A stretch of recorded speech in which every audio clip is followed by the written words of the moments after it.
होती हैं about about the career, ठीक है। क्योंकि पाकिस्तान के अंदर हमारे एक साथी जो है इस वक्त इंडिया से भी हैं, डॉक्टर विकास। वेलकम डॉक्टर विकास। तो इसमें से बहुत सारी बातें जो हैं वो कॉमन होंगी। उसमें सिर्फ सिर्फ एक दो बातों में डिफरेंस होगा। तो मेरा पर्पस इस डिस्कशन का ये है, इसमें एक दफ़ा मैंने पहले भी ये इसी किस्म की गुफ्तगू पहले भी की थी। तो मैंने सोचा कि मैं इस चीज़ को एक दफ़ा दोबारा से रिपीट करूं, क्योंकि बहुत सारे लोगों को कंफ्यूजन है जो ये इंटरनेशनल एग्जाम्स हैं, लाइक FCAI, FRCA, EDA और इस तरह के बहुत सारे एग्जाम्स हैं जिनके बारे में लोगों को कंफ्यूजन है कि इन एग्जाम्स को देने का क्या पर्पस होता है और एक मतलब उनका क्या होता है। देखिए, बेसिकली दो तरह की डिग्रीज होती हैं। एक हर मुल्क में डिफरेंट सिस्टम होता है पाकिस्तान में भी और इंडिया में भी। जो डिग्रीज हैं वो एग्जिट डिग्रीज हैं, ठीक है। तो बेसिकली जो हमारे सिस्टम में ये होता है कि सारे रिक्विजिट, चाहे वो MCPS कर रहा हो, चाहे वो MS कर रहा हो, चाहे वो DA कर रहा हो, चाहे वो FCPS कर रहा हो, चाहे वो इंडिया का DNB है, MD है, वो कर रहा हो, तो वो बेसिकली उनका एग्जिट एग्जाम होता है और उसके बाद they don't need to have any training, ठीक है। लेकिन जो अमेरिका का सिस्टम है या UK का सिस्टम है वो इससे बिल्कुल डिफरेंट है, ठीक है। उसके अंदर होता बेसिकली ये है कि जो training is and exam is separate, ठीक है। आपने अगर एग्जाम्स आपने मुख्तलिफ औकात में आपने वो एग्जाम्स पास कर लिए, उनकी एलिजिबिलिटी डिफरेंट है। और ट्रेनिंग करके आप एज अ कंसल्टेंट अपनी मेडिकल काउंसिल में रजिस्टर हो रहे हैं या नहीं हो रहे हैं, दैट इज सेपरेट, ठीक है।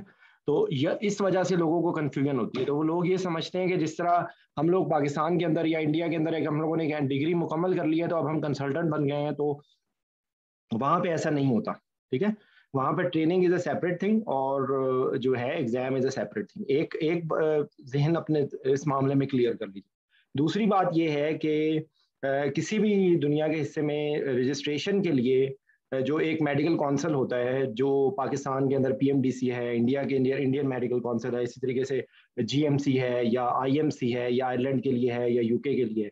हर मुल्क के अंदर कोई भी जो डॉक्टर रजिस्टर होता है वो वहाँ की मेडिकल काउंसिल में रजिस्टर होता है और उसके लिए हर मुल्क के अंदर एग्जाम्स होते हैं। जो नेटिव्स होते हैं पाकिस्तान के अंदर उनको PMDC का एग्जाम नहीं देना पड़ता। और अभी रिसेंटली जो एक पाकिस्तान में जो ये एक बहुत बड़ी कंट्रोवर्सी हुई हुई है, actually they are on the right track. उनका पाकिस्तान के अंदर NLE के नाम से वही एग्जाम शुरू हो रहा है कि which is a pattern of USMLE, ठीक है। तो ultimately it's a very good step, क्योंकि अमेरिका के अंदर जिस बंदे ने भी ग्रेजुएशन की होती है उसको USMLE करना पड़ता है, ठीक है। तो ये सिस्टम जो है वो पाकिस्तान में भी वैलिड हो जाएगा। तो एक तो बात ये हो गई GMC की। अगर हम स्पेसिफिकली इस वक्त बात करें कि GMC की रजिस्ट्रेशन, तो बेसिकली पाकिस्तान के अंदर FCPS, MS और MCPS और DA, ये चार मुख्तलिफ कैटेगरी की डिग्रीज जो हैं वो मुख्तलिफ लोग कर रहे हैं। तो उसमें बेसिकली देखें, हर बंदे का अपना मोटो होता है। अगर आपने अपने मुल्क में सर्व करना है तो वो जाहिर बात है उसके अपने प्रोज एंड कॉन्स होते हैं और अपने सर्कमस्टांसेस होते हैं। लेकिन अगर आपने पाकिस्तान में ही सर्व करना है तो आपको एडिशनल ये जो इम्तहान हैं उनको पास करने का नो डाउट एकेडमिकली तो बहुत फ़ायदा होगा, लेकिन प्रैक्टिकली इसका आपको कोई ख़ास फ़ायदा इसलिए नहीं होगा क्योंकि that this exam is without training, ठीक है। इवन जो पाकिस्तान के अंदर जो अच्छे इंस्टीट्यूट्स हैं वो आपको विदाउट ट्रेनिंग उन डिग्री को रिकग्नाइज नहीं करेंगे। तो इस प्रैक्टिकली स्पीकिंग अगर आप बिल्कुल उसको एक माइजर होके देखें तो उसका प्रैक्टिकली स्पीकिंग कोई फायदा नहीं होगा, ठीक है। तो एक तो बात अपने दिमाग में ये क्लियर कर लीजिए। तो जो अगर मैं स्पेसिफिकली अगर बात करूं पहले GMC की, इंग्लैंड के लिए, तो इंग्लैंड का सिस्टम ये है कि जो FCPS anaesthesia is still recognised as a exemption from PLAB, ठीक है। FCPS एनेस्थीसिया अभी भी जो है वो लैब से एग्जाम्पशन है। ये FCPS से एक वाहिद इस वक्त रह गया है स्पेशलिटी का। इससे पहले पीडियाट्रिक्स भी होता था जिसकी बेस पे एग्जाम्पशन मिलती थी, लेकिन अब वो एग्जाम्पशन खत्म हो गई है और अब इस वक्त सिर्फ एट द मोमेंट सिर्फ FCPS एनेस्थीसिया जो है वो उस पर एग्जाम्पशन मिल रही है। इंडिया के अनफॉर्चुनेटली कोई भी एग्जाम ऐसा नहीं है कि जिसकी बेस पे लैब की एग्जाम्पशन हो एनेस्थीसिया के उसमें रेफरेंस से, ठीक है। तो एक बात ये हो गई। तो अब आपको उसको करने के लिए आपको या तो उनमें से कोई एग्जाम्स पास करने पड़ेंगे, जैसे ईडीए है, एफसीएआई है, ठीक है, या एफआरसीए है। तो अब इसमें थोड़े थोड़े जो डिफरेंस है मैं आपको बता दूं। ईडीए आईसी आजकल बहुत ज़्यादा, पहले ये नॉन यूरोपियंस के लिए अलाउड नहीं था, तो 2010 में इन्होंने पहली दफ़ा नॉन यूरोपियंस को अलाउ किया था जो है एग्जाम में अपीयर होने का। एज ऑफ टुडे जो है एफसीपीएस और एमसीएमएस, इनको एलिजिबिलिटी है, एमसीपीएस और डीए को एलिजिबिलिटी नहीं। इंडिया का मुझे आई एम नॉट 100% श्योर, लेकिन ये है कि वहाँ का भी मैं जो डीएनबी है और एमडी दोनों मेरे ख्याल से ईडीए पार्ट 2 में अपीयर हो सकते हैं। तो ईडीए पार्ट 1 में अपीयर होने का कोई फायदा नहीं है अगर आप ईडीए पार्ट 2 के एलिजिबल नहीं है। MCPS is not eligible for EDA, ठीक है। तो ये बात हो गई। दूसरा जो एग्जाम्शन लेने के लिए तरीका है वो है कि आप प्राइमरी एफआरसीए करें। I am not 100% sure primary FRCA की बेस पे एग्जाम्शन है या नहीं, लेकिन एफआरसीए मुकम्मल आप नहीं कर सकते जब तक आप इंग्लैंड में जाके काम ना करें, ठीक है।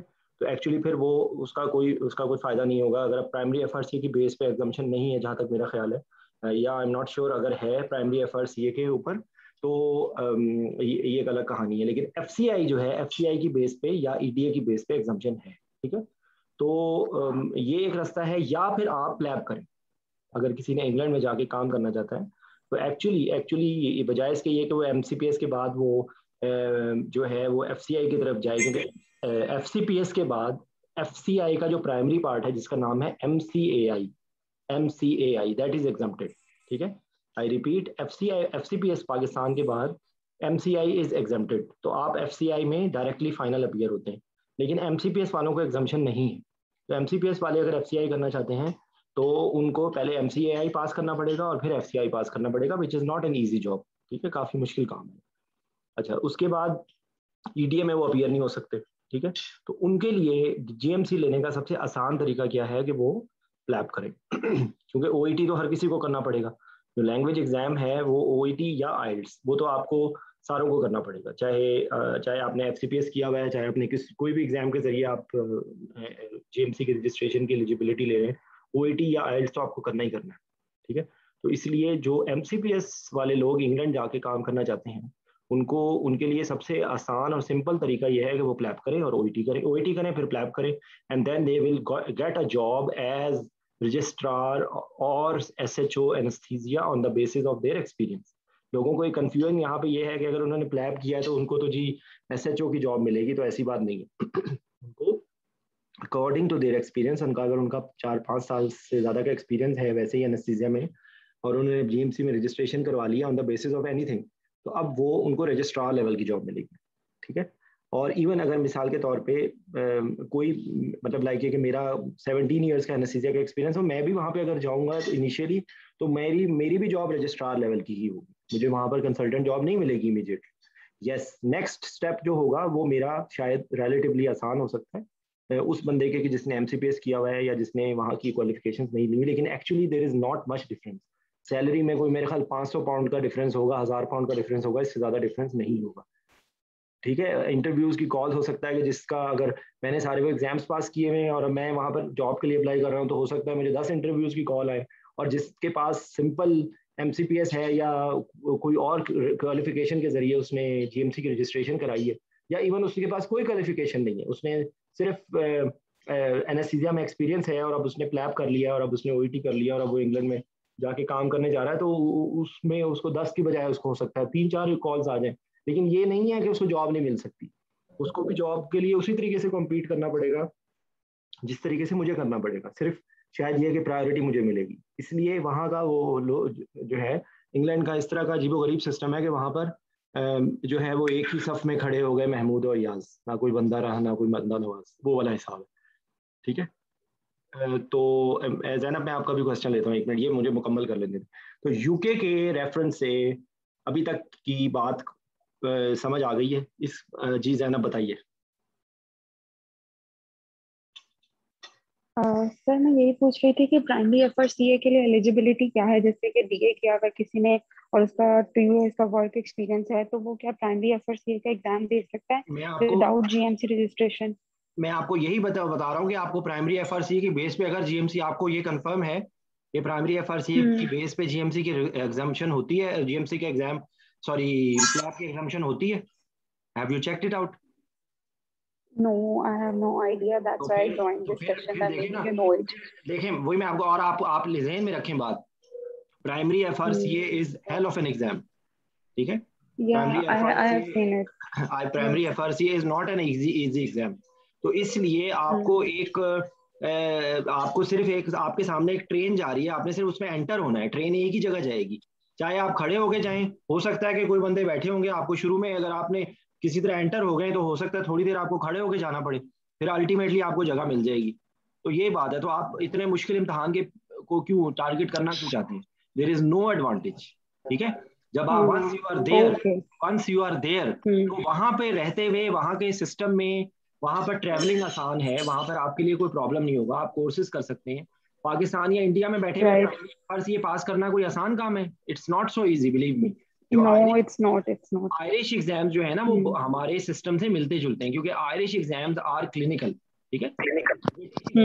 यार हेल ऑफ एग्जाम, जिस तरीके से उन्होंने अपनी इंग्लिश में अपना जोम है ना, कि उन्होंने फॉ करके उन्होंने अपने व्हाट अ ब्यूटीफुल, उन्होंने अपने अपने उन्होंने एक्सेंट बनाना है ना, तो उन्होंने हर चीज में अपना ही काम किया, ठीक है? और गैर, मैं उसको अगर आप एज ए न्यूट्रल एनालिसिस करूं तो वो उसमें शायद गैर जरूरी वो चीजें जिनका प्रैक्टिकल से कोई ताल्लुक नहीं है वो पढ़वाते, लेकिन वो उनका सिस्टम ऐसे ही। प्राइमरी FRCA पास करना कोई आसान काम नहीं है। तो इसलिए जिस बंदे ने पाकिस्तान में रहते हुए, जिस बंदे ने इंग्लैंड जाना है, अगर वो FCPS कर रहा है तो उसको तो परेशानी की कोई जरूरत ही नहीं है ना। जिस बंदे ने I am doing FCPS post DA and I'm already gold medalist in DA.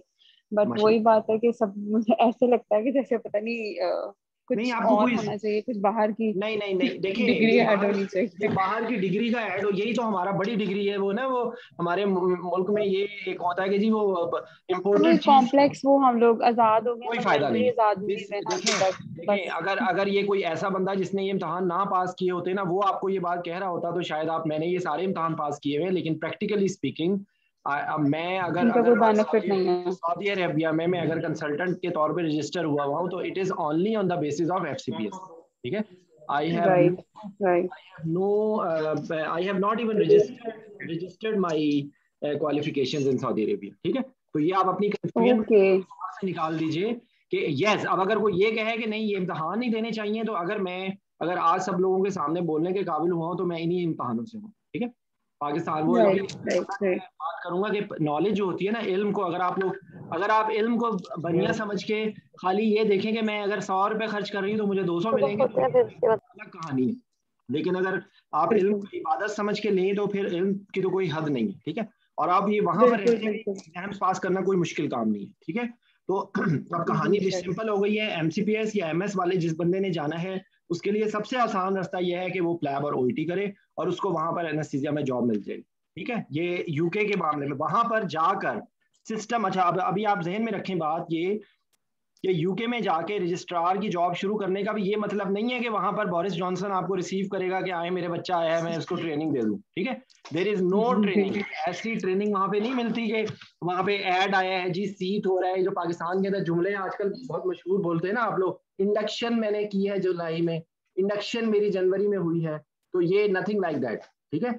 वहां पर कोई गारंटी नहीं है, किसी को भी कोई गारंटी नहीं है कि वहां पर उसको ट्रेनिंग मिलेगी, माइंडेड। और अगर ट्रेनिंग मिल भी जाती है तो वो 7 साल की ट्रेनिंग है। जो इवन FCPS वाला भी बंदा है वो वहां पर अगर उसको अगर वो ट्रेनिंग की तरफ पाथवे की तरफ जाता है तो उसकी कुछ एग्जाम्पशंस मिलने के बावजूद भी आप समझ लें कि 4-5 साल में वो कंसल्टेंट बनेगा, अगर वो ट्रेनिंग के पाथवे में जा रहा है।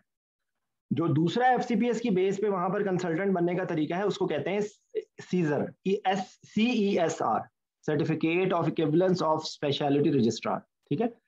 उसके लिए ये होता है कि आप अपनी पिछली ट्रेनिंग के अंदर चीज़ों के ऊपर पाकिस्तान के ब्यूटी या पूरी दुनिया के किसी भी जगह के ब्यूटी पार्लर्स की तरह आप उसके ऊपर मेकअप करते हैं, उन चीज़ों को प्रेजेंटेबल बनाते हैं, उस लॉग बुक को प्रेजेंटेबल बनाते हैं, उसका पूरा एक पाथवे है।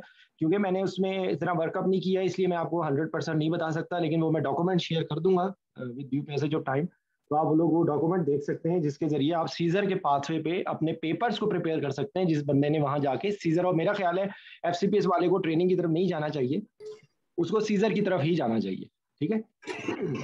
अच्छा, जो बाकी जो लोग हैं जिनके पास ये होगा तो वो वहां जाके सीजर के पाथवे को कैच कर सकते हैं, ठीक है। तो एक तो यूके का ये हो गया। यूके में दूसरा एक पाथवे होता है जिसमें आप ट्रेनिंग नहीं करते, आप सिर्फ जो है एक मिनट अभी मैं आपको बताता हूँ। अभी ये जो है ना, वहाँ पर रहते हुए वहाँ पर बहुत सारे लोग ऐसे हैं जिनको स्टाफ ग्रेड कहते हैं। वो बेसिकली आप ये समझ लीजिए कि वो AS1 AS2 पेशेंट करते हैं, दे आर इंडिपेंडेंट, ठीक है, दे आर नॉट कंसल्टेंट, ठीक है। एक वो पाथवे होता है, उसमें लोगों को पैसे ज्यादा कमाने का मौका मिलता है। तो हमारे बहुत सारे लोग हैं वो जाके इस चक्करों में पड़ते ही नहीं है, वो अलग ही कहानी में रहते हैं और वो सारी उम्र रजिस्ट्रार ही रहते हैं और वो लेकिन पैसे ज्यादा कमाते हैं, ठीक है। एक वो भी पाथवे है जो यूके में लोग करते हैं, क्योंकि यूके में जाने का मकसद अक्सर लोगों का ये होता है कि वहां पर 6 से 7 साल रह के पासपोर्ट लें, ठीक है। तो वहां की ये कहानी है। लेकिन ओवरऑल ओवरऑल अभी मैं आपको आगे बताऊंगा कि ज्यादा बेहतर क्या चीज है और आप सब लोगों को मैं क्या करने की इनविटेशन देना चाहता हूँ और करने का मैं एडवाइस करना चाहता हूँ। तो वो यूके के अंदर जो है ना, वहां पर सैलरीज में बहुत ज्यादा मेजर डिफरेंस नहीं है। वहां पर जो रजिस्ट्रार लेवल के जो लोग होते हैं वो 3,000 4,000 पाउंड उनकी तनख्वाह होती है। उसके अलावा ओवर टाइम कंफर्म नहीं होता, और ओवर टाइम में आपके ऊपर डिपेंड करता है कि आप कितना काम कर रहे हैं। वो जितना जाहिर बात है आप काम करेंगे उतने आपको पैसे मिलेंगे, ठीक है।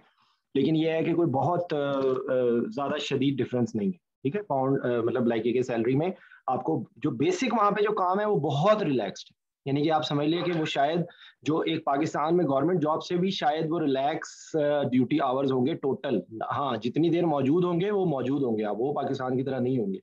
लेकिन duty hours are nothing. 39 hours या 38 आवर्स होते हैं, उसमें भी शिफ्ट होता है, इवनिंग नाइट्स में ज्यादा आवर्स काउंट होते हैं। तो वो basically that job is very very easy, यानी कि वो कोई मुश्किल नहीं है। अगर आप बहुत ज्यादा ओवर टाइम नहीं कर रहे हैं तो इट्स वेरी इजी जॉब। तो क्योंकि जो लेडीज हैं उनके लिए वो सिस्टम बहुत अच्छा है, ठीक है। तो ये बात है। अच्छा, अब बाकी जो इम्तहान है वो सारे सेपरेट हैं, वो उनका मैं बताऊंगा। दूसरा है जो पाकिस्तान के जो लोग जो ग्रेजुएट हैं उनके लिए आसानी है कि वो आयरलैंड जा सकते हैं, क्योंकि जो 2008 के बाद के ग्रेजुएट्स हैं उनको प्रेस की एग्जाम्पशन है, ठीक है। लेकिन ये सिर्फ उन लोगों को फायदा है जिन्होंने या तो MCPS किया है या जिन्होंने MS किया है, जिनको एग्जाम्पशन नहीं है।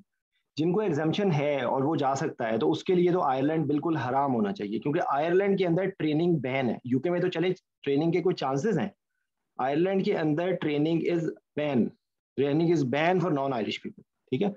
तो आयरलैंड में तो आपको ट्रेनिंग मिल ही नहीं सकती। आयरलैंड में आपको रोटेशंस करनी पड़ती हैं, और जो लोग भी वहां मौजूद हैं जो कंसल्टेंट बने हैं उनको 6-6 7-7 साल लग जाते हैं रोटेशंस करने में।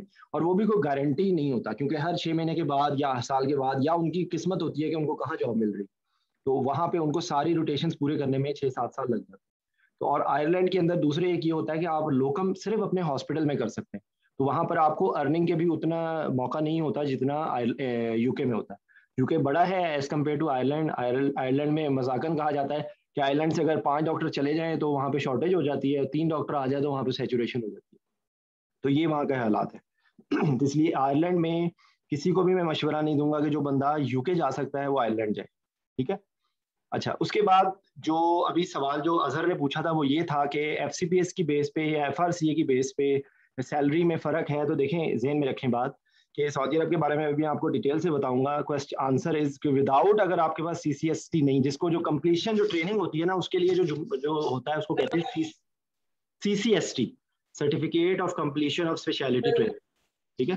तो जिसके पास CCST नहीं है, CCST जिसके पास नहीं है उसको कोई फर्क नहीं है, क्योंकि बल्कि वो दे आर नाउ सऊदीज को समझ आ गई है कि ये बगैर ट्रेनिंग के डिग्री का कोई फायदा नहीं होता, ठीक है।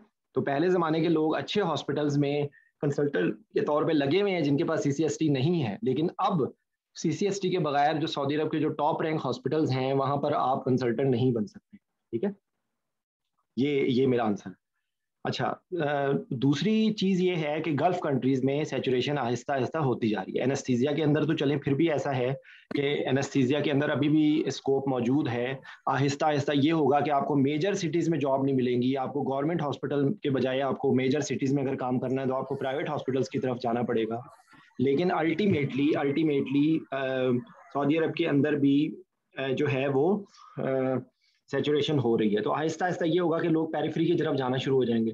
क्योंकि सऊदी अरब के अंदर पेरिफेरी के जो शहर हैं वो रहने के काबिल नहीं होते, ना वहाँ पे कोई स्कूल होता है, ना वहाँ पे डायरेक्ट फ्लाइट होती है, बहुत प्रॉब्लम्स होती हैं। यानी कि अगर आप किसी पेरिफेरी के शहर में रह रहे हैं तो it is very difficult unless आपकी फैमिली नहीं है आपके साथ, या आपके बच्चे स्कूल गोइंग नहीं है, या आपके बच्चे यूनिवर्सिटी चले गए हैं, तो वो उस सूरत में तो आप रह सकते हैं बगैर फैमिली के।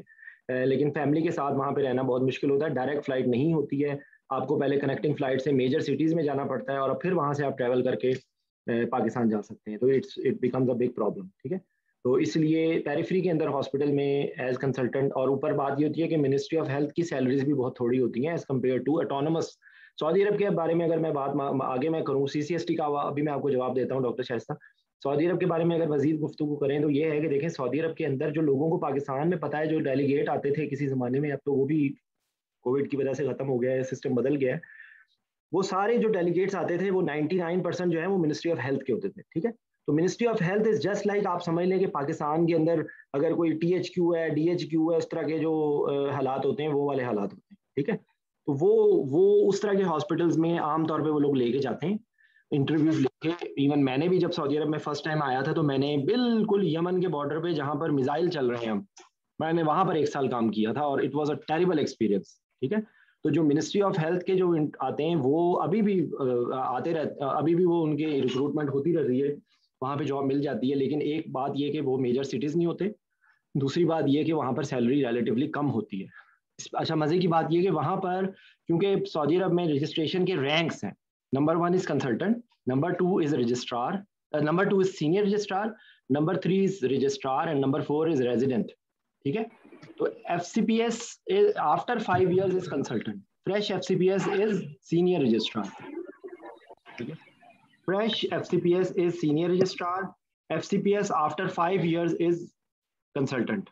ठीक है, MS unfortunately thanks to our senior people in CPSP, मैं अब उनका यहाँ पे नाम नहीं लूंगा, लेकिन उन्होंने बहुत जुल्म किया है कि वो कौम, बहुत बड़ी कौम के जो पाकिस्तान के पंजाब में MS कर रहे हैं, उनको उन्होंने बिल्कुल फारिग कर दिया है। और MS जो है वो रजिस्ट्रार से ऊपर नहीं जा सकते। MS and MCPS both are maximum registrar. ठीक है, MCPS को 2 साल के बाद रजिस्ट्रार का कार्ड मिलता है और MS को रजिस्ट्रार का कार्ड मिलता है, उससे ऊपर नहीं जा सकते। They are not classified. पहले ज़माने में रेजिडेंट का कार्ड मिल जाता था जिसका एनेस्थीसिया का एक्सपीरियंस होता था, लेकिन अब वो रूल उन्होंने चेंज कर दिया है। तो without any degree you will have to appear in GP, तो वो GP आप रजिस्टर होंगे, GP रेजिडेंट। और उसके बाद ये है कि अगर आपका किसी चीज़ का एक्सपीरियंस है तो हॉस्पिटल आपको हायर कर सकता है, लेकिन आपकी सऊदी कमीशन के अंदर रजिस्ट्रेशन जो है विदाउट MCPS, DA को नहीं है उस लिस्ट में, विदाउट MCPS जो है वो आपकी रजिस्ट्रेशन रेजिडेंट के तौर पे भी नहीं हो सकती, आपकी GP के तौर पे होगी। MCPS के 2 साल के बाद आप रजिस्ट्रार के तौर पे हो सकते हैं रजिस्टर। MCPS करके आप रेजिडेंट एनेस्थीसिया होंगे पहले, और उसके 2 साल के बाद you are eligible for registrar. ये कोर्स है। ठीक है, FCPS फ्रेश FCPS से सीनियर रजिस्ट्रार, और 5 साल के बाद वो कंसल्टेंट बन जाता है। अच्छा, हॉस्पिटल्स जो है ना सऊदी अरब में, मिनिस्ट्री ऑफ हेल्थ के बाद अगर आप आए ना तो वो उनके ऑटोनमस हॉस्पिटल्स हैं जो यूनिवर्सिटी हॉस्पिटल्स हैं। ठीक है, वो हॉस्पिटल्स उनसे बेहतर हैं, वो मुख्तलिफ शहरों में हैं, सारे इनके बादशाहों के नाम पे, किंग अब्दुल अजीज़ यूनिवर्सिटी हॉस्पिटल और किंग खालिद यूनिवर्सिटी हॉस्पिटल, और उसी तरह के मैं एक हॉस्पिटल में इस वक्त काम कर रहा हूँ, किंग साउद मेडिकल सिटी। ठीक है, तो that is a separate medical city that is under ministry of health, but that is autonomous. उसका यानी कि सेंट्रल कंट्रोल नहीं है, वो ऑटोनमस है अपनी हायरिंग के अंदर। ठीक है, अच्छा, उसके ऊपर जो हॉस्पिटल हैं वो मिनिस्ट्री ऑफ डिफेंस के हैं, जो उसके अंदर मिलिट्री हॉस्पिटल्स हैं मुख्तलिफ शहरों में, तो वो उससे बेहतर है। और उससे ऊपर जो है वो मिनिस्ट्री ऑफ नेशनल गार्ड्स है। वो नेशनल गार्ड्स इनकी, उसको जो आप ये समझ लें, जो इनकी बादशाहत की जो मेन आर्मी है वो उसको नेशनल गार्ड्स कहते हैं। तो नेशनल गार्ड्स के जो हॉस्पिटल हैं वो उससे ऊपर हैं। और सबसे जो टॉप रैंक हॉस्पिटल है वो सऊदी अरब का King Faisal specialist hospital and research centre है। तो मेरी खुशकिस्मती है कि FCPS के फ़ौरन बाद अल्लाह ने मुझे उस हॉस्पिटल में काम करने का मुझे मौका दिया था। तो इवन मुझे पता भी नहीं था कि मैं किस हॉस्पिटल में गया हूँ। जब मेरी वहाँ पे सिलेक्शन हुई है, आई डिडंट नो कि मैं किस हॉस्पिटल में जा रहा हूँ, लेकिन जब मैंने वहाँ काम किया तो मुझे पता लगा कि वेयर आई हैव रीच्ड। ठीक है, तो that is the top rank hospital ministry King Faisal. उसके बाद नेशनल गार्ड्स हॉस्पिटल है, उसके बाद मिनिस्ट्री ऑफ डिफेंस के हॉस्पिटल्स हैं, उसके बाद ऑटोनमस हॉस्पिटल्स हैं जो यूनिवर्सिटी हॉस्पिटल्स हैं। इनमें कुछ यूनिवर्सिटी की हॉस्पिटल्स जो हैं वो मिनिस्ट्री ऑफ एजुकेशन के अंदर है, ठीक है। इन तमाम के अलावा जो हॉस्पिटल है वो है प्राइवेट। तो प्राइवेट हॉस्पिटल्स में मेजॉरिटी हॉस्पिटल जो है ना, उनके अंदर प्रॉब्लम्स ये आती हैं कि अक्सर वो तनख्वाह का मसला होता है। उनमें प्राइवेट हॉस्पिटल्स में जो टॉप रैंक हॉस्पिटल है उसका नाम है सलमान अल हबीब। सलमान अल हबीब हॉस्पिटल है जो कि पूरे गल्फ कंट्रीज में है, मुख्तलिफ मुल्कों में है सलमान अल हबीब की ब्रांचेस, ठीक है। तो किसी ने अगर प्राइवेट हॉस्पिटल में आना है तो सलमान अल हबीब जो है ना वो सबसे फर्स्ट प्रायोरिटी पे, उसके अलावा जितने हॉस्पिटल्स हैं वो उसके अलावा है, ठीक है। तो उसके रूल्स एंड रेगुलेशन टफ होते हैं, तो ये उसका है, ठीक है। तो के बारे में मेरे ख्याल मैंने I have told you enough. अच्छा, एज फैक्टर काउंट होता है, 60 ईयर से ज़्यादा पे नहीं जॉब मिलती। जो पहले काम कर रहे होते हैं उनको रिन्यूअल मिल जाता है, लेकिन नए हायरिंग नहीं होती 60 से, ठीक है। और CCST is certificate of completion of speciality training for UK, ठीक है, certificate of completion of speciality training. तो ये वो आप समझ लीजिए कि FCPS की ट्रेनिंग का जो पार्ट है ना वो दैट इज CCST। तो ये बात है। अच्छा, एड्रा MCPS की बेस पे नहीं होगा, एड्रा का कोई फायदा नहीं है, ठीक है।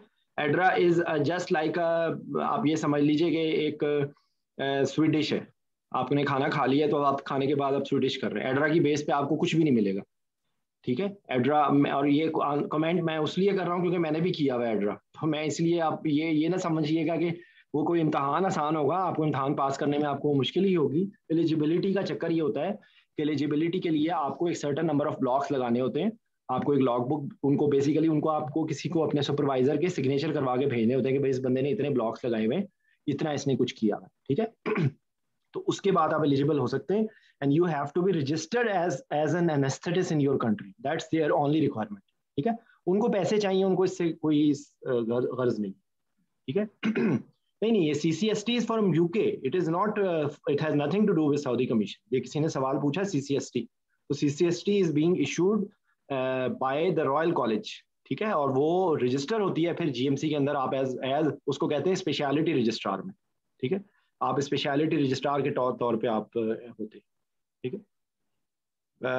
Saudi Arab board of anaesthesia exam की कोई, सऊदी अरब बोर्ड आपको मिल ही नहीं सकता, ठीक है। सऊदी अरब बोर्ड जो है वो it is exclusive for Saudis. कोई समझ ले कि कोई लाख में कोई एक बंदा होगा अब जिसको सऊदी बोर्ड मिलेगा, अगर नॉन सऊदीज को मिलेगा भी तो वो अरब्स होते हैं ज्यादातर। अभी तक की डिस्कशन में किसी और का कोई सवाल है प्लीज, तो मैं आगे आपको अगली बात बताऊं। सर आई एम सॉरी, आपसे मैं ज्यादा कर जाता हूं शायद। एक छोटा सा सवाल है कि जो FCPS ट्रेनिंग कर रहे हैं, मेरे ख्याल में अगर मैं आपकी सारी इस डिस्कशन में जो मैंने समरी निकाली वो यही है कि they should complete their FCPS training, एक दो complete their exam, and afterwards they should think for another exam or in the job in any Gulf country, isn't it? बिल्कुल बिल्कुल। देखें, जो जूनियर लोग हैं उनके लिए मेरा मैसेज क्या है वो मैं भी बताऊंगा आपको। आपने बिल्कुल सही बोला है, कोई भी इम्तहान देने का कोई फायदा नहीं है unless you go there and work there, ठीक है। प्रैक्टिकली स्पीकिंग इसका कोई फायदा नहीं है। देखिए, पाकिस्तान में मैं भी पाकिस्तान के सिस्टम में आया हूँ, पाकिस्तान के अंदर तो गाड़ी की बैटरी बदलवानी पड़ जाए तो आपकी तबीयत साफ हो जाती है। घर के अंदर UPS की बैटरी बदलवाने के लिए आपको 100 दफा सोचना पड़ता है।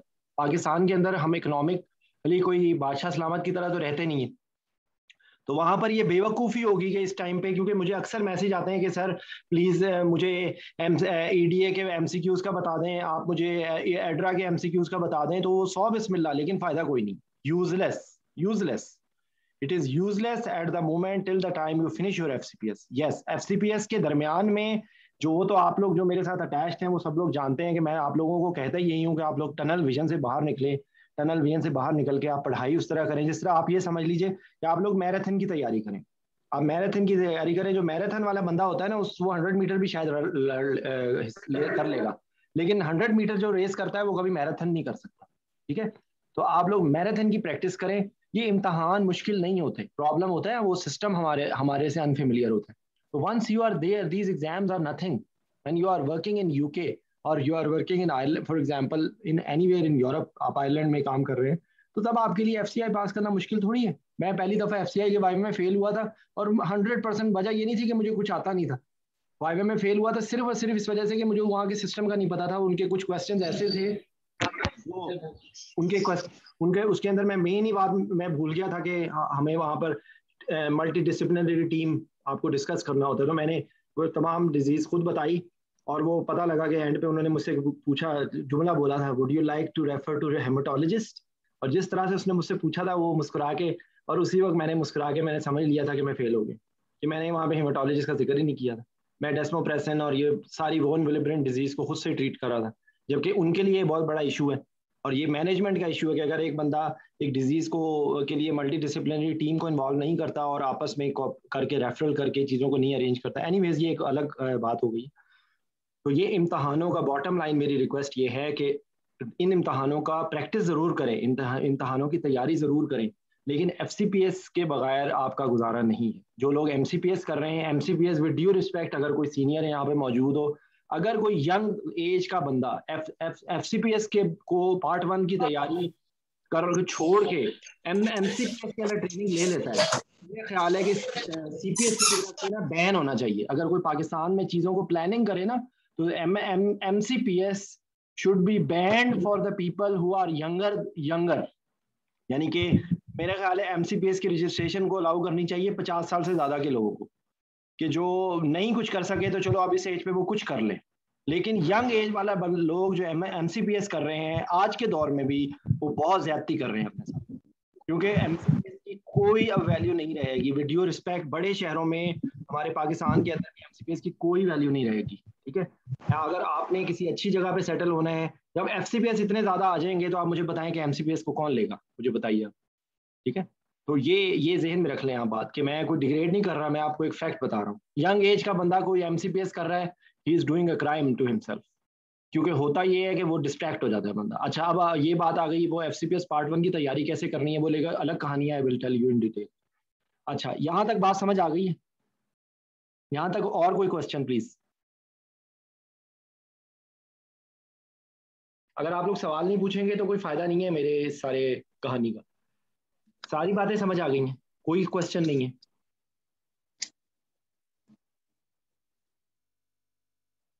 सर, MCAI की जो एलिजिबिलिटी के लिए उनकी रिक्वायरमेंट होती है ट्रेनिंग की या जॉब की एनेस्थीसिया में, वो अदर देन ट्रेनिंग भी काउंट करते हैं?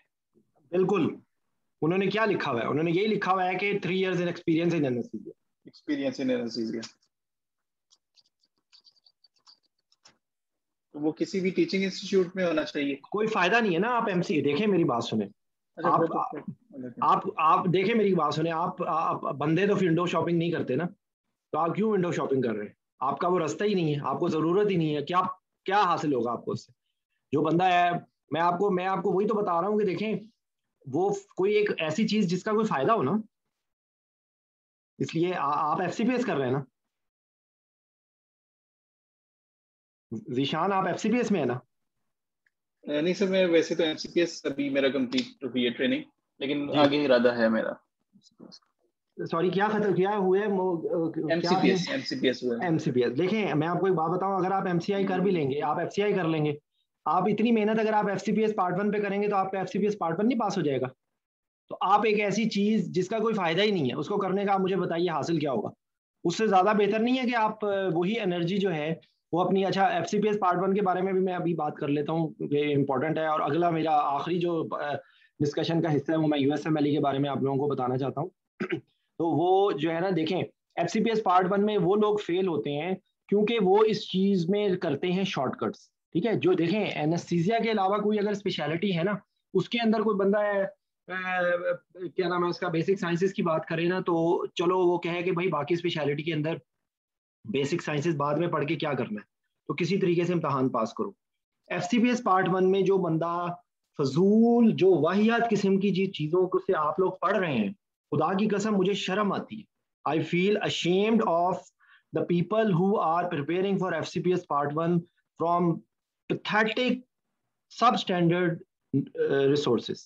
जो आप लोग ये राली और ये पता नहीं SK और आसिम शोएब, आप लोगों को मतलब आप लोगों को खुद एम्बैरेसमेंट फील नहीं होती कि आप लोग इतना, मतलब इतना अपने आप को इतना क्यों अंडर एस्टिमेट कर रहे हैं कि आप लोग किसी स्टैंडर्ड बुक से, अगर आप USMLE की किताबों से अगर आप FCPS पार्ट 1 की तैयारी करते हैं, उसके बाद आप एज अ बैकअप सिर्फ यहाँ के क्वेश्चंस को आप प्रैक्टिस करने के लिए करते हैं विद रीजनिंग, फिर तो चले, इट मेक सेंस। ठीक है, ये रट्टे मार के, पुराने पूल्स के रट्टे मार के आप लोगों का अगर FCPS पार्ट 1 पास हो जाएगा, आपके ख्याल से आगे आप लोग सही रास्ते पे चढ़ जाएंगे? डिजास्टर होगा।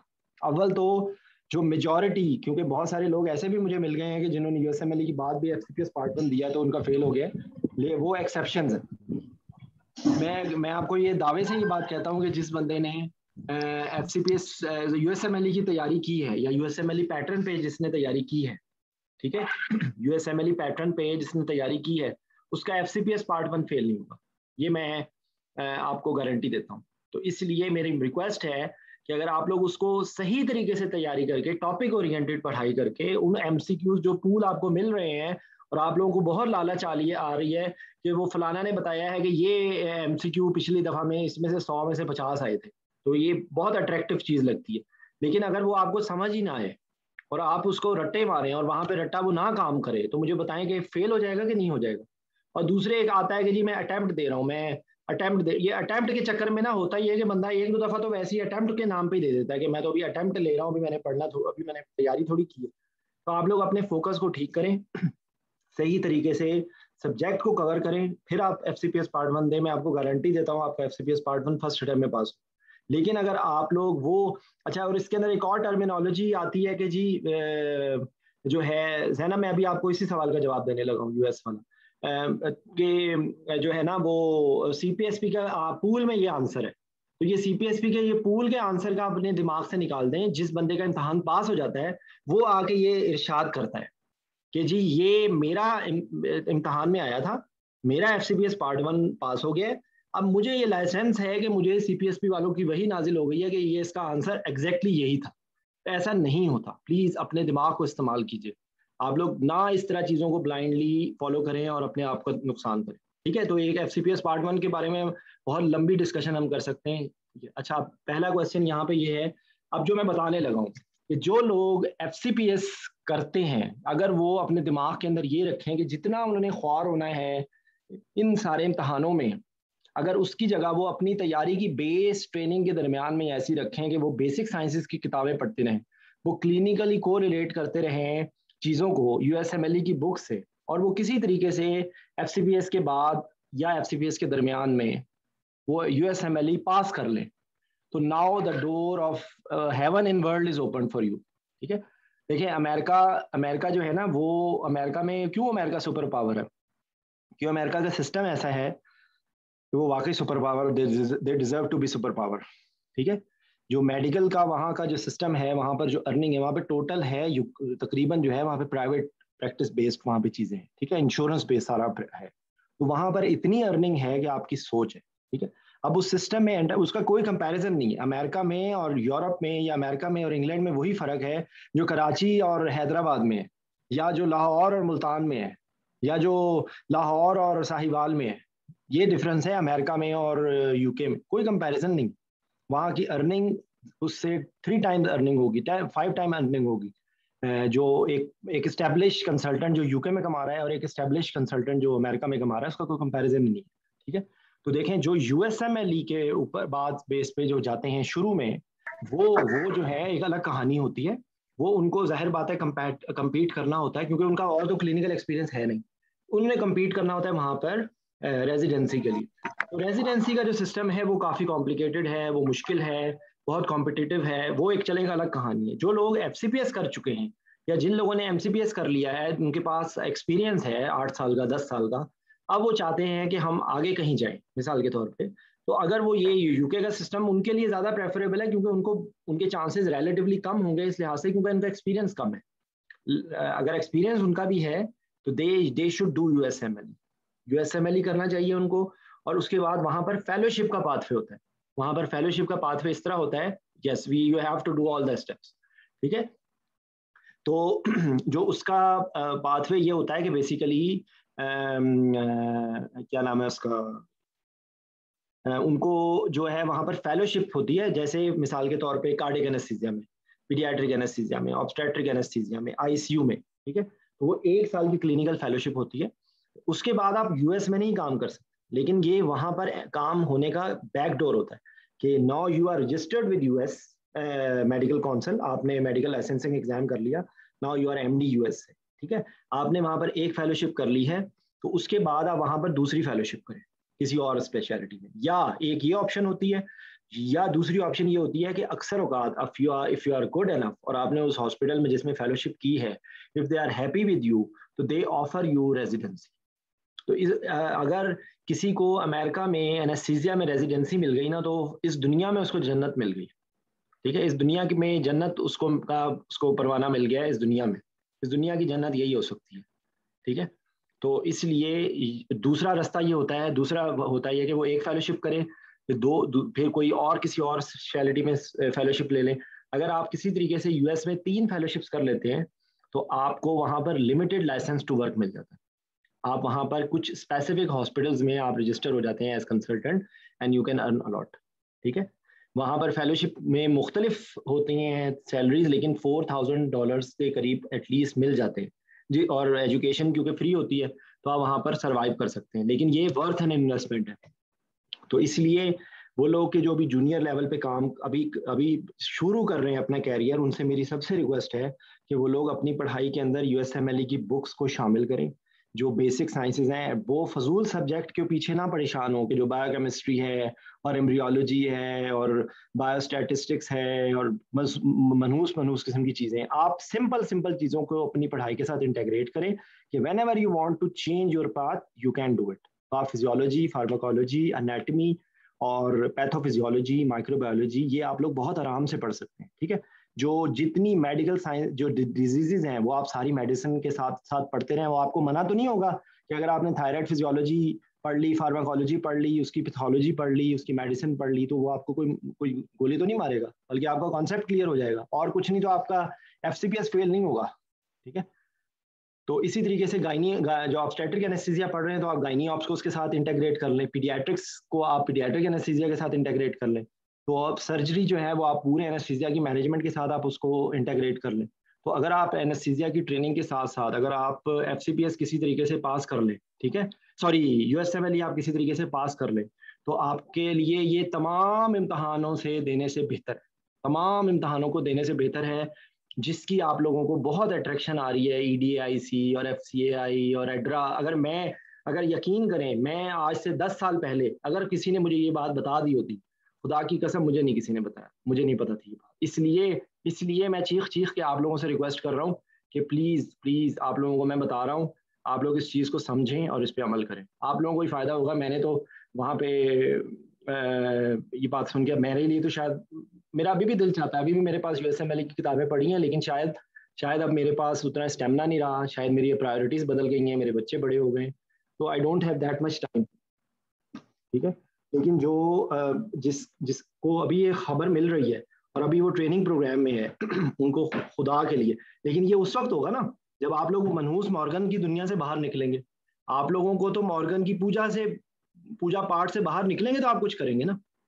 मसला ये है कि आप लोग कैसे मैं आप लोगों को ये मेंटालिटी बदलूं, मैं तो कोशिश कर रहा हूँ। अच्छा, अब ये क्वेश्चन आपने पूछा है यूके वर्सेस सऊदी अरब, तो यूके वर्सेस सऊदी अरब का कोई कंपैरिजन नहीं है, ये आप इस क्वेश्चन को आप इलेबोरेट करें, ये UK versus Saudi Arabia in what. जी डॉक्टर कायनात, आपने सवाल पूछा था, आप क्वेश्चन को इलेबोरेट करें ताकि मैं बेहतर तौर पे आपका आंसर कर सकूं।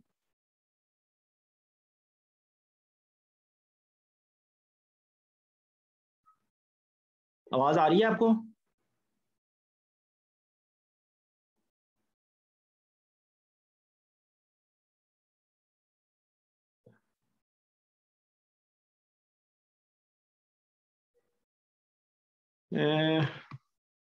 देखें, आप बोलने से why are you shy to ask directly, ठीक है।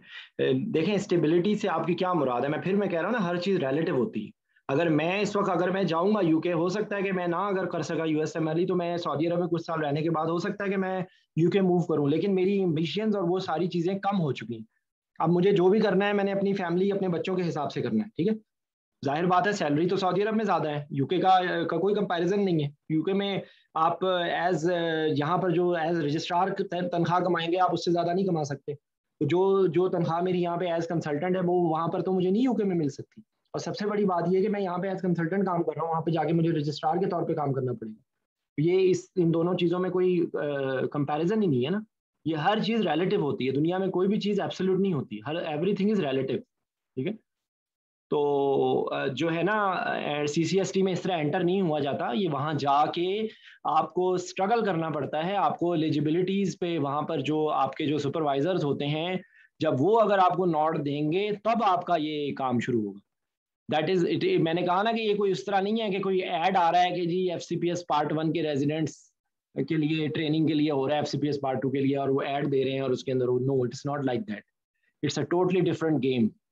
वहाँ पे आप जाके काम करते हैं, पहले आपको वो ट्रस्ट का हॉस्पिटल ऐसा मिले जहाँ पे सब यहाँ पे स्पेशलिटीज़ हों, वहाँ पे फिर आप सुपरवाइज़र आपको नोट करे कि भाई मैं CCS ट्रेनिंग शुरू करना चाहता हूँ। CCST तो उस कंप्लीशन का सर्टिफिकेट है, उससे पहले की एक पूरी दुनिया है। जब आपकी दुनिया मुकम्मल हो जाएगी, जब आप सारी रिक्वायरमेंट्स पूरी कर लेंगे, तब वो आपको कहेंगे कि okay now you are eligible to be register as a senior registrar, या और उसके बाद फिर आप कंसल्टेंट जॉब के लिए अप्लाई कर सकते हैं। ठीक है जी। साथ आपका क्या क्वेश्चन है? ये साथ खान, आपने कोई क्वेश्चन पूछना है?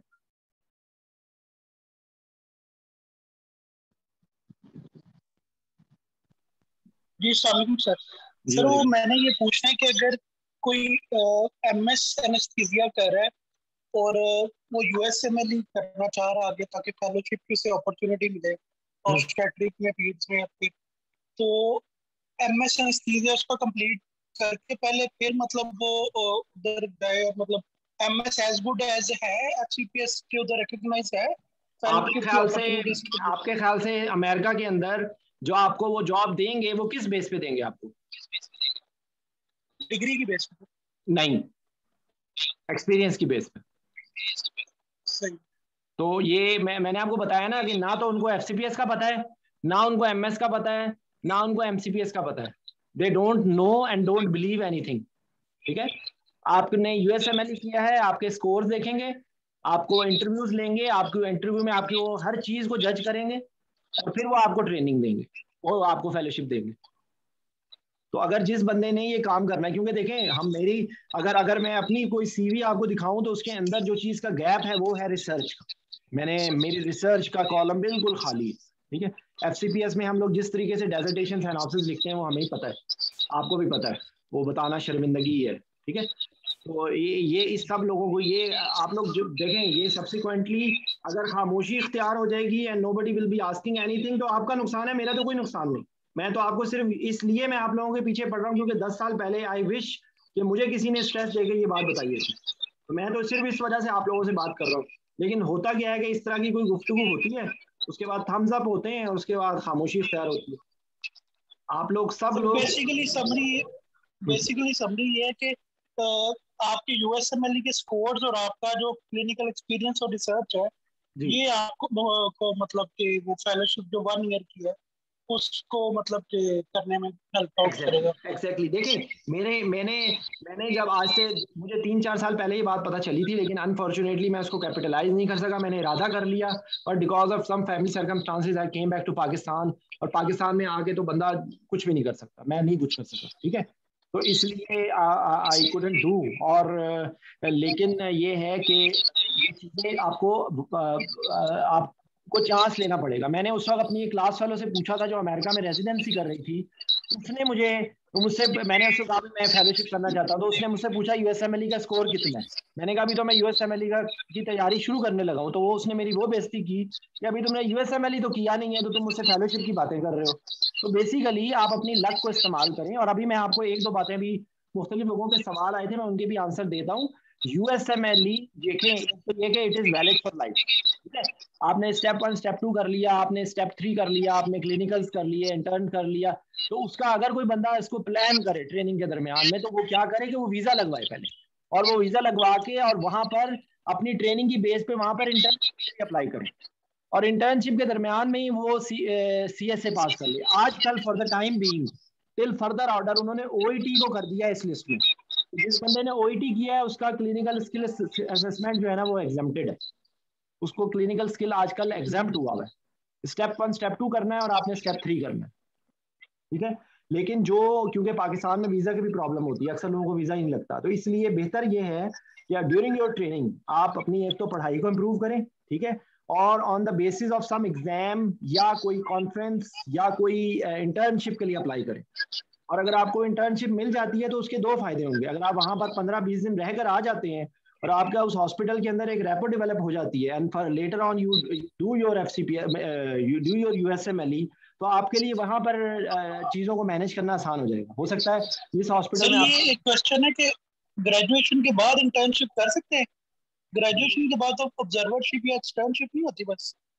देखिए मेरी बात सुनिए, ये ऑब्जर्वरशिप किसी भी वक्त हो सकती है, ऑब्जर्वरशिप इज एनी टाइम, ठीक है।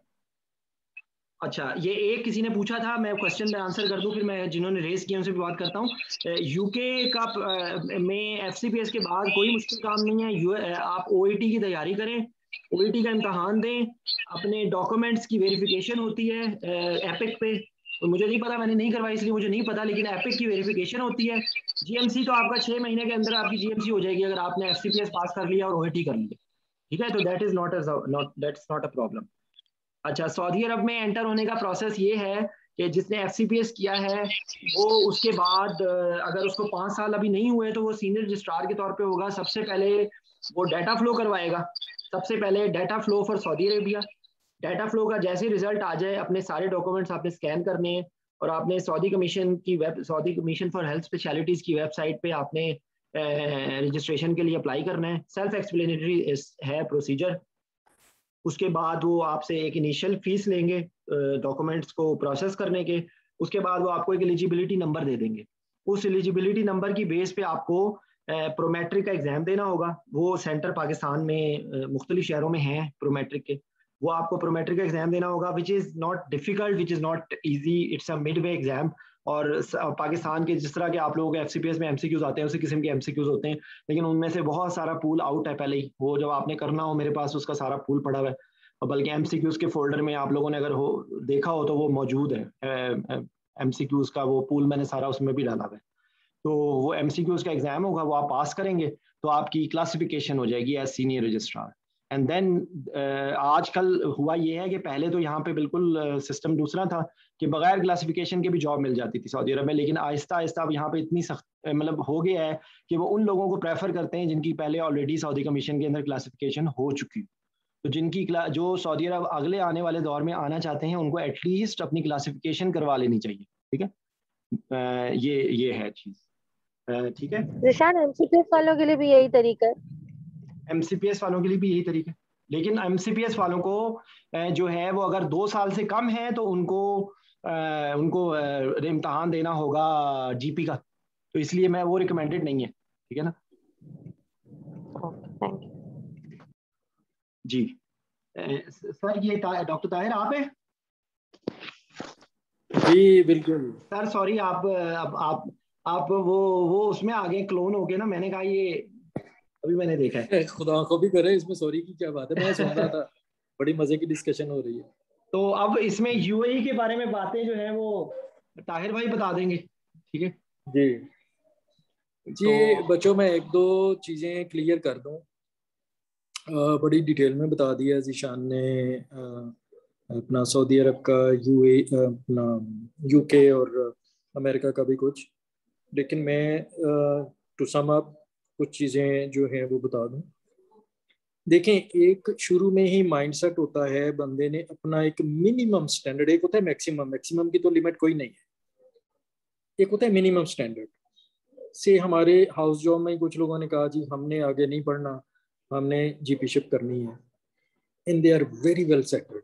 हमें उन पे रश्क आता है कि यार उन्होंने बच्चे भी पढ़ा लिए, उन्होंने घर भी बना लिए, I mean they were very clear headed in the beginning, कि वो लटकते नहीं रहे दरमियान में कि पोस्ट ग्रेजुएशन भी नहीं हो रही और वो छोड़ भी नहीं रहे और जीपीशिप भी नहीं हुई, तो वो उससे बेहतर है कि they decided one thing and they started that.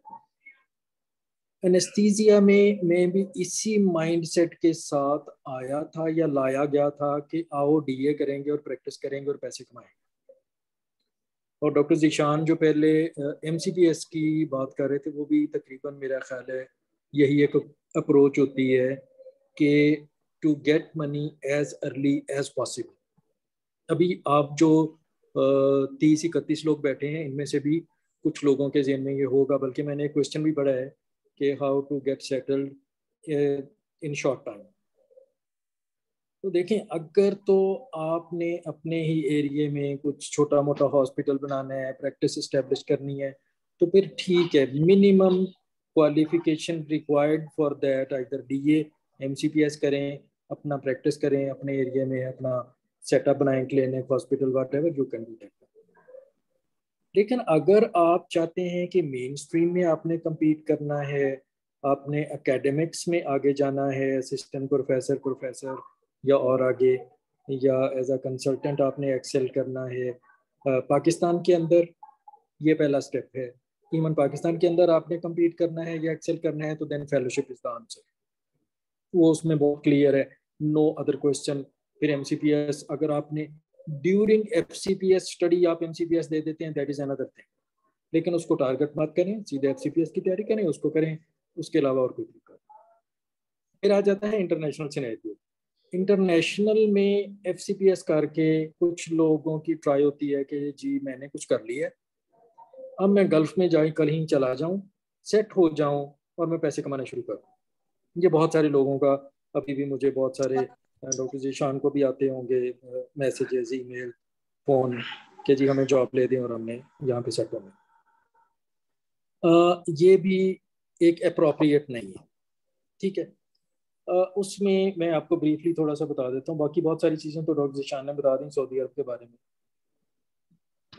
लेकिन उससे पहले एक ब्रीफली बता दूँ UK का, USA का जो चीज़ है ना, after passing your MBBS within 5 years you have to apply for residency। अगर आपको 5 साल से ऊपर हो गए तो फिर आप रेजिडेंसी वहाँ नहीं ले सकते, ठीक है। तो मेरा ख्याल है जितने भी यहाँ लोग बैठे हैं वो तो शायद आउट ऑफ दैट के ग्रेजुएशन की है तो बहुत अरसा हो गया, तो फिर उसका फ़ायदा नहीं है USA का सोचने का कि वो ड्यूरिंग MBBS या ड्यूरिंग हाउस जॉब वो लोगों ने करना होता है। स्टेप 1, स्टेप 2, स्टेप 2 की मार्क्स के बेस पे आपका मेरिट बनता है, ठीक है। For example 92% is the cut off. अब किसी के 91.9999 भी हैं तो वो आउट हो गया कंपटीशन से, वो उसमें आएगा ही नहीं। तो ये बात याद रखिए, सबसे पहले जो मेरिट होता है वो आपकी परसेंटेज पे बनेगा। अब 92 से ऊपर के जितने एप्लीकेंट्स होंगे फिर उनका इंटरव्यू होगा, उनका जो कंपटीशन है वो किस चीज़ पे होगा, उनकी एक्स्ट्रा करिकुलर। जैसे वो बात हो रही थी, डॉक्टर जीशान बता रहे थे कि जी आपने रिसर्च वर्क किया है कि नहीं किया, आपकी कोई पब्लिकेशन है कि नहीं है, आपने एक्स्ट्रा कहीं पे अटैचमेंट की है, ऑब्जर्वरशिप की है, इलेक्टिव्स किए हैं, या आपने कोई सोशल वर्क किया है अपने कंट्री में, whatever, these are the extra curricular। तो उस पे कंपटीशन पे बेस पे आपको रेजिडेंसी मिलती है अमेरिका में। आप अपने जूनियर्स को आगे, अपने बच्चों को अगर गाइड करना चाहते हैं तो वो इस हिसाब से होगा कि within 5 years of your MBBS you have to just apply for residency. अब आ गया बात बाहर की, UK जाने की या मिडल ईस्ट में सेट होने की। अब मैं आपको एक फॉर्मूला बताने लगा हूँ, उसको आप याद करना है तो याद कर लें, उसको कहीं लिख के लगा लें, ये सारी उम्र आपके काम आएगा कि एवरीवन, अगर तो आपने कंपटीशन में जाना है तो हर एक ने अपनी जिंदगी में बॉटल नेक में से जरूर गुजरना है, ये याद रखिए। यहाँ पे शॉर्टकट काम नहीं देता। शॉर्टकट का मतलब है कि आप वो बॉटल नेक अवॉइड कर, शुरू में 2-4 साल आप अवॉइड करेंगे, लेकिन वो फिर बाकी की सारी उम्र आपको उसी में फंसा रहना पड़ेगा। जो लोग UK चाहते हैं, UK में पैसा भी नहीं है, हार्डवर्क भी बहुत है, आप अपनी फैमिली से भी दूर होते हो, आप 4-5 साल हार्डवर्क करते हो, वो बॉटल नेक है। आप उस बॉटल नेक से जब बाहर निकलते हो then the whole world is open for you, ठीक है। आप ऑस्ट्रेलिया जाओ, आप UK में कंसल्टेंट हो, आप पूरे मिडल ईस्ट में consultant, you have a consultant qualification other than America and Canada, आप पूरी दुनिया में you are accepted, तो आप कहीं भी सेट हो सकते हो। अगर आप उस बॉटल नेक में से नहीं गुजरे हो, आप चाहते हो कि आप मिडल ईस्ट में आए और अच्छी जॉब लेके पैसे कमाने शुरू करें और कंफर्टेबल लाइफ गुजारें, तो बच्चों उसके बाद फिर सारी उम्र आप ना आपको कंसल्टेंट स्टेटस मिलेगा अदर देन सऊदी अरेबिया, वो भी मिलता है लेकिन उसकी सैलरी यूएई के स्पेशलिस्ट के बराबर होती है, ठीक है। वो फिर एक लोअर लेवल आपका एवरेज मिडल लेवल आप करेगा सारी उम्र। आपकी स्टैंडिंग आउटसाइड सऊदी अरेबिया वही होगी, या पाकिस्तान में आप कंसल्टेंट हो या सऊदी अरेबिया, वो एक्सेप्ट नहीं करेंगे, ना कतर, ना ओमान, ना यूएई। तो ये सिचुएशन है कि वो सारी उम्र फिर आप उस मिडल वाली पोजीशन में फंसे रहोगे। तो अगर तो आप अफोर्ड कर सकते हो पहले 4-5 साल उस बॉटलनेक में, तो आप ज़रूर यूके और यूरोप की साइड पे जाएं। आयरलैंड है, इंग्लैंड है, आप उधर का कोशिश करें। मैं हमेशा नए ग्रेजुएट्स को यही बताता हूँ, पोस्ट ग्रेजुएट्स को, कि आप ज़रूर वहाँ करें। उसके बाद अगर आप यूएई का ही पूछना चाहते हैं तो FCPS टायर 3 में है। MS का अभी तक मुझे एक्सपीरियंस नहीं हुआ कि किसी ने अप्लाई किया और उसको जॉब मिली। MCPS DA की कोई वैल्यू नहीं है।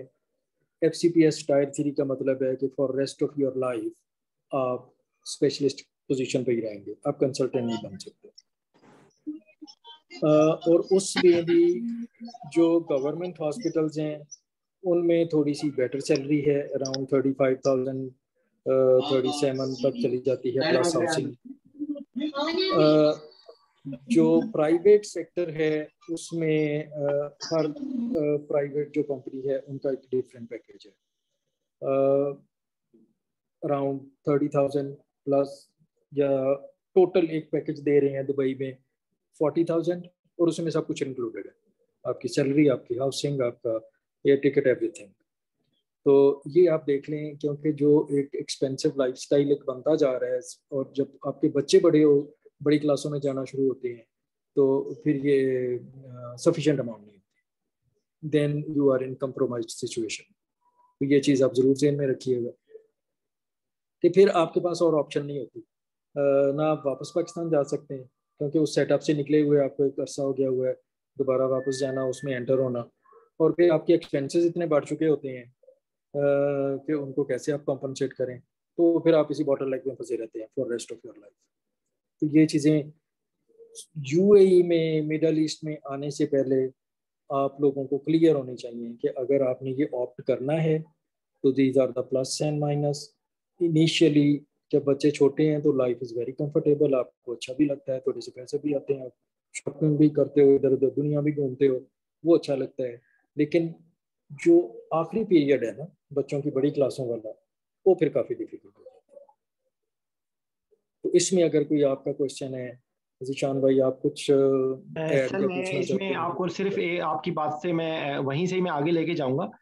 सिर्फ सर मैं एक USMLE के मामले में ना मेरी भी यही कंफ्यूजन थी कि अगर आप 5 साल ग्रेजुएशन हो गई हैं तो आपको कोई चांस नहीं है। एक्चुअली वहां पर कहानी से थोड़ी सी डिफरेंट है, ठीक है। होता ये है कि कंपटीशन नो डाउट के जो, वही तो मैंने कहा कि आप एक इसकी मैं मिसाल ये दूंगा कि जो USMLE फौरी तौर पे करता है ना, वो खेलता है मिसबा की तरह, मिसबा लॉक की तरह, आराम से ध्यान से, ठीक है। और ये जो FCPS के बाद आप वहां पर USMLE की बेस पे आप वहां पे जाने की है ना, ये है आफरीदी। ये अगर आपका छक्का लग गया तो छक्का लग गया, नहीं हुआ तो आपके पास एक स्टेटस तो है ना, ठीक है। तो it's a win win situation. यहाँ पर नेशनल गार्ड्स में सर एक बहुत ही ब्रिलियंट लड़का था, और बेसिकली जब वो यहाँ पर था वो मेरे पीछे लगा रहा कि ज़ीशान भाई आप USMLE कर ले, ज़ीशान भाई मैंने उसकी बात नहीं सुनी, फ्रैंकली स्पीकिंग। उस लड़के ने माशाल्लाह से, उसने FCPS की यहाँ पे उसको रजिस्ट्रेशन हो गई थी। He was graduate of I think 2008 या 2007 या 8 का था, वो 8 का था मेरे ख्याल से। उसने सर यहाँ पे रहते हुए उसने आरिफ हुसैन साहब, आप जानते होंगे, आरिफ हुसैन साहब के अंडर उसने मुकम्मल कर ली। वो ही वाज कमेंटेड, उसका USMLE का बहुत अच्छा स्कोर आया, ठीक है। एंड उसको माशाल्लाह से उसको कहाँ मेरे उसका अभी मेरे नाम दिमाग में आ जाएगा, उसको रेजिडेंसी मिल गई। And actually he has finished his residency, और वो गया था 2017 में, यानी कि ही वाज ग्रेजुएट ऑफ 2008 और वो 2003 में वो गया था, ठीक है। अच्छा, बहुत सारी जो इन्फॉर्मेशन मैं आपसे शेयर कर रहा हूँ ये उसकी बेस वो है, वो ये कहता है कि उमर का कोई चक्कर नहीं है। इनिशियल जो अप्लाई करते हैं ना जो लोग, वो लोग उन लोगों का बिल्कुल आपने जो बताया है वो एग्जैक्टली वही कंपटीशन है। लेकिन ये जो कंपटीशन है ना, ये है आपके एक्सपीरियंस बेस्ड। ठीक है, अगर वो आपके एक्सपीरियंस को करते हैं और आपका अच्छा स्कोर है और आप एक दफा रेजिडेंसी, तो चले एक एक्सेप्शन है ना कि रेजिडेंसी, वो तो ही वाज तो एक एक्सेप्शन, सुपर एक्सेप्शन थी। ठीक है, लेकिन अगर आपको फेलोशिप भी मिल जाती है ना अगर, तो एक्चुअली आप अमेरिका के एंटर होने का बैक डोर मिल गया आपको। ठीक है, तो मेरा ख्याल है फिर वो डिमांड एंड सप्लाई वाली सिचुएशन है ना, कि वहां पर जो है तो वो दे एक्सेप्ट। सर वो उसने ना, मैं आपको बताऊं, ये होती है बेसिकली फेलोशिप, इनको कहा जाता है नॉन एक्रेडिटेड। ठीक है, ये नॉन एक्रेडिटेड फेलोशिप्स होती हैं, इनको वहां पर बंदा काम करना वाला चाहिए होता है जिसके पास एक्सपीरियंस हो। ठीक है, तो एक पहली फेलोशिप मुश्किल है। पहली फेलोशिप अगर आपको मिल गई और आपने वहां पर अच्छा काम किया है, तो आपको अगली फेलोशिप बहुत आराम से मिल जाएगी। वहां पर कम से कम मैं 2-3 लोगों को जानता हूं जिनको तीन फेलोशिप्स करके अब रजिस्टर होने वाले हैं एज कंसल्टेंट। एक लड़का वो है, उसी ने ही मुझे बताया था, वो बंदे ने कतर से किया हुआ था, उसने बेसिकली यूएसएमएलई किया था, यूएसएमएलई की बेस पे उसने कतर के अंदर ट्रेनिंग की थी अरब बोर्ड की। ठीक है, और उसको क्योंकि उसने यूएसएमएलई किया हुआ था, तो उसने अरब बोर्ड के बाद उसने वहां पे फेलोशिप के लिए अप्लाई किया, तो उसको अमेरिका में फेलोशिप मिल गई। ठीक है, और उसने एक फेलोशिप की, उसके बाद उसको रेजिडेंसी ऑफर हुई, वो उसने रिफ्यूज कर दी। उसने कहा कि मैंने रेजिडेंसी नहीं करनी। उसने 3 फेलोशिप्स मुकम्मल कर ली हैं और now is being registered as consultant in US. तो बेसिकली ये असल में सर ये रास्ता ऐसा है कि नो डाउट, क्योंकि लोग पहले ही हिम्मत हार जाते हैं, और नो डाउट ये मुश्किल, मैं ये नहीं कह रहा हूँ। अच्छा, इसमें एडवांटेजेस ये हैं कि यूएसएमएलई, देखिए सर, जो बंदा फ्रेश है लॉट, जो जिसकी एज अराउंड 30 इयर्स है, वो तो सर ये गैम्बल कर सकते हैं, उनके पास तो ये। और एक और बात ये कि सर यूएसएमएलई स्टेप 1 स्टेप 2 जो है, that is also give exemption from PLAB. ठीक है, स्टेप 1 जिसने स्टेप्स किए हुए हैं उसका जो है, जिसने और कोई इम्तहान नहीं भी किया, उसको प्रेस की एग्जाम्पशन है। ठीक है, उसकी न्यूजीलैंड, मैंने एक दफा चेक किया था, यूएसएमएलई की बेस पे न्यूजीलैंड के अंदर भी एग्जाम्पशन है। तो यानी कि यूएसएमएलई के अंदर ना एडवांटेजेस आर सो मच, यानी कि जो एमसीपीएस वाला बंदा है वो यूएसएमएलई स्टेप 1 की अगर तैयारी करता है, उसका और कुछ इम्तहान पास हो ना हो, उसका एफसीपीएस पार्ट 1 फौरन पास हो जाएगा। ठीक है, बिल्कुल सही। एक्चुअली ये है कि पढ़ाई कर लेने में, देखिए इम्तहान में अपीयर होना एक अलग चीज है, लेकिन आप इन लोगों को मैसेज मेरा ये है कि यूएसएमएलई की किताबों से थोड़ी दोस्ती करें। ठीक है, यूएसएमएलई की किताबों से दोस्ती करें और जस्ट वो मैराथन की तरह आप अपनी प्रैक्टिस करें, आपको मौका मिलता है, आपके लिए वो चीज अनहोनी नहीं होगी। ठीक, सऊदी अरब के अंदर सर सैचुरेशन होती जा रही है, साउदाइजेशन आ रही है। जैसे सर ने बहुत देखे ना, अब ये यहाँ पर आके मैं थोड़े सख्त अल्फाज यूज करूंगा कि ये सीपीएसपी वाले हमारे बातें तो इतनी करते हैं, इजिप्शियन जो हैं सर इस बात को तायद करेंगे। ठीक है, यूएई में इंडियंस ने और इजिप्शियंस ने हमें बिल्कुल खुटे लाइन लगा दिए। ठीक है, यानी इजिप्शियंस, मैं कोई अल्लाह माफी दे, मैं कोई वो नहीं कह रहा हूँ, उसमें कोई इंसान किसी की हकारत से, पाकिस्तान के जो ट्रेंड है they are much better than Egyptians. ठीक है, लेकिन Egyptians can become a consultant in UAE, but FCPS can not become as a consultant in UAE. ठीक है, अब ये कितने दुख की बात है। और मजे की बात ये है कि सुडानी बोर्ड के वाले भी कंसल्टेंट बन जाते हैं, मेरे साथ जो कोलीग्स हैं सारे जी, लेकिन एफसीपीएस क्योंकि सर ने भी, मैंने यूएई में काम तो नहीं किया, लेकिन यूएई का lifestyle is much better then Saudi Arabia. ठीक है, तो अगर किसी को यूएई में कंसल्टेंट की जॉब मिले तो मैं कहता हूँ, और सबसे बड़ी बात यह है कि यूएई से कराची आना ऐसे ही है कि जैसे आप लाहौर से कराची जा रहे हैं, मतलब इट्स वेरी इजी, ट्रैवलिंग बहुत आसान है। लेकिन अनफॉर्चुनेटली हमें वहाँ पे जॉब नहीं मिलती, लेकिन यूएई के अंदर सैलरी ज्यादा है, तो वहाँ की जो यहाँ पे जो स्पेशलिस्ट को जो पैसे मिलते हैं वो सऊदी अरब के कंसल्टेंट के बराबर होते हैं। लेकिन अब सऊदी अरब में बहुत महंगाई हो गई, मतलब मैंने तो अपनी आंखों से यहाँ पर देखा है कि 15% वैट लग गया है। ठीक है, हर चीज जो है ना, जो 15% उसकी प्राइस बढ़ गई है। ठीक है, तो यहाँ पर भी आहिस्ता आहिस्ता चीजें बदल रही हैं। एनीवेज, अच्छा, अब मेरे ख्याल हम काफी लंबी डिस्कशन हो गई है, इसके बाद काउंटर क्वेश्चन किसी ने भी कोई पूछना हो तो यू आर वेलकम। यूके वालों का बार बार किसी ने पूछा है, मैं वो दोबारा से बता देता हूँ। आपको एफसीपीएस के बाद ओईटी करना है, एपिक से डॉक्यूमेंट्स की वेरिफिकेशन करवानी है, और आपने जीएमसी की रजिस्ट्रेशन के लिए अप्लाई कर देना है। It's very simple, with in 6 months maximum आपकी हो जाएगी। आपको एक दफा पहले वो लोग डॉक्यूमेंट चेक के लिए बुलाते थे, because of Covid I think वो डॉक्यूमेंट चेक के लिए भी नहीं बुलाते, कोई और कोई वे होता है, वो बाद में वहां जाके आपको वेरीफाई करवा लेने होते हैं, कोई इस तरह का सिलसिला हो गया। तो यूके जाना कोई मसला नहीं है। आयरलैंड का सिर्फ मसला ये है कि आयरलैंड में जो है ना ट्रेनिंग बैन है। तो ट्रेनिंग यूके में तो चांस है, लेकिन आयरलैंड में ट्रेनिंग नहीं मिलती। आयरलैंड में आप कंसल्टेंट बन सकते हैं बैक डोर से, वो सर्टिफिकेट ऑफ इक्विवेलेंस और स्पेशलिटी रजिस्ट्रार का, और जैसे सर ने बताया था वहाँ पे सैलरीज बहुत थोड़ी हैं। वहाँ पर आप हैंड टू माउथ गुजारा करते हैं। हाँ, क्वालिटी ऑफ लाइफ बहुत अच्छी होगी, आपके बच्चों की एजुकेशन बहुत अच्छी हो जाएगी। आप वहाँ पर अगर 3 साल टैक्स पेयर हैं तो आपको वहाँ की यूनिवर्सिटीज़ के अंदर आपको डिस्काउंट भी मिल जाएगा, वहाँ पर अपने बच्चों को पढ़ा भी लेंगे। लेकिन एक्चुअली वो जो लाइफस्टाइल जो हम पैसों वाइज हम इंजॉय कर रहे होते हैं सऊदी अरब में, वो वहाँ पे नहीं मिल सकता। ठीक है, लेकिन इसलिए it's a win win situation. और मेरा मतलब तमाम बातों के बाद समरी मेरी मैसेज ये है कि अगर आप लोग हिम्मत करें, सब जूनियर्स प्लीज हिम्मत करें और यूएसएमएलई करें।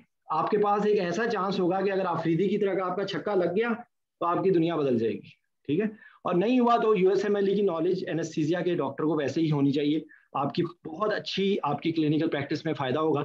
और वो फजूल सब्जेक्ट्स हटा दें, साइकेट्री हटा दें, बायोकेमिस्ट्री हटा दें, जो मोटी मोटी जो सब्जेक्ट्स हैं वो आप लोग अपनी पढ़ाई के साथ इंटीग्रेट करें। ठीक है, anyway thanks a lot everyone, बहुत बहुत शुक्रिया आप सब लोगों का। इसके बाद किसी का कोई सवाल हो, I am available all the time. ठीक है, थैंक यू सर, बहुत बहुत शुक्रिया आपका भी। थैंक यू जीशान, बहुत शुक्रिया। अस्सलाम वालेकुम।